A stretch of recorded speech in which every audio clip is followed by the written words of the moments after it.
ദൈവനാമത്തിന് മഹത്വം ഉണ്ടാകട്ടെ. എന്റെ പേര് രജിഷ. ഞാൻ അബാസിയിൽ നിന്ന് വരുന്നു. 2021 മുതൽ ഞാൻ OET, IELTS എന്നിവ ട്രൈ ചെയ്യുന്നുണ്ടായിരുന്നു. പക്ഷെ എനിക്ക് ഒന്നിലും വിജയം കണ്ടെത്താൻ സാധിച്ചില്ല. അത് കഴിഞ്ഞ് ഞാൻ ജർമ്മൻ ലാംഗ്വേജ് പഠിക്കാൻ ആരംഭിച്ചു. 2023 ഡിസംബർ 7-ാം തീയതി ഞാൻ ഓൺലൈനിൽ ഉടമ്പടി എടുക്കുകയും ആ മാസം തന്നെ അഖണ്ഡ ജപമാലയിൽ പങ്കെടുക്കാൻ ആരംഭിക്കുകയും ചെയ്തു. 2024 ജൂണിൽ കൃപാസനത്തിൽ പോയി തീർത്ഥാടന ഉടമ്പടി എടുക്കുകയും അത് കഴിഞ്ഞ് ഞാൻ 2 പ്രാവശ്യം എക്സാം എഴുതിയെങ്കിലും പരാജയമാണ് സംഭവിച്ചത്. ആ സമയങ്ങളിലെല്ലാം ഞാൻ അഖണ്ഡ ജപമാലയിൽ മുടക്കം കൂടാതെ പങ്കെടുക്കുകയും ബാബു ബ്രദറിനോട് പ്രാർത്ഥനാ സഹായം അപേക്ഷിക്കുകയും ചെയ്തിരുന്നു. ആ സമയങ്ങളിലെല്ലാം മാതാവിന്റെ സുഗന്ധാഭിഷേകം എനിക്ക് ലഭിച്ചിരുന്നു.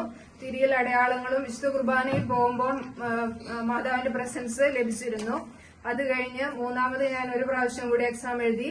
ആ സമയത്ത് എനിക്ക് മാതാവും ഈശോയും ഉന്നത വിജയം തന്ന് അനുഗ്രഹിച്ചു. ആദ്യമൊക്കെ ഞാൻ ജപമാല കെട്ടാൻ പഠിച്ചിരുന്നെങ്കിലും ജപമാല കിട്ടിയിരുന്നില്ല. 2 പ്രാവശ്യം എക്സാം പരാജയപ്പെട്ടപ്പോൾ എനിക്ക് മനസ്സിലായി അത് പഠിക്കുന്നതിലല്ല കാര്യം, മാതാവിനും ഈശോയ്ക്കും വേണ്ടി ചെയ്യുന്ന കാര്യങ്ങളാണ് വലുതെന്ന് മനസ്സിലായി. അത് കഴിഞ്ഞ് ഞാൻ ജപമാല കെട്ടുകയും കൂടുതൽ ജപമാല ചൊല്ലാൻ ആരംഭിക്കുകയും ചെയ്തിരുന്നു. അത് എക്സാമിന് പോകുന്നതിന് മുൻപ് ബ്രദർ എനിക്ക് 90 പ്രത്യക്ഷീകരണ കാർഡ് തന്നിരുന്നു.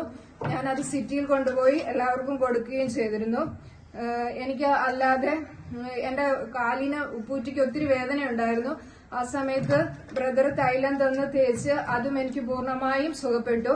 മാതാവും ഈശോയും തന്ന എല്ലാ അനുഗ്രഹങ്ങൾക്കും ഒരുപാട് നന്ദി. പ്രാർത്ഥിച്ച ബാബു ബ്രദറിനും മധ്യസ്ഥ പ്രാർത്ഥനാ ഗ്രൂപ്പ് അംഗങ്ങൾക്കും 1000 നന്ദി. യേശുവെ നന്ദി, യേശുവെ സ്തുതി.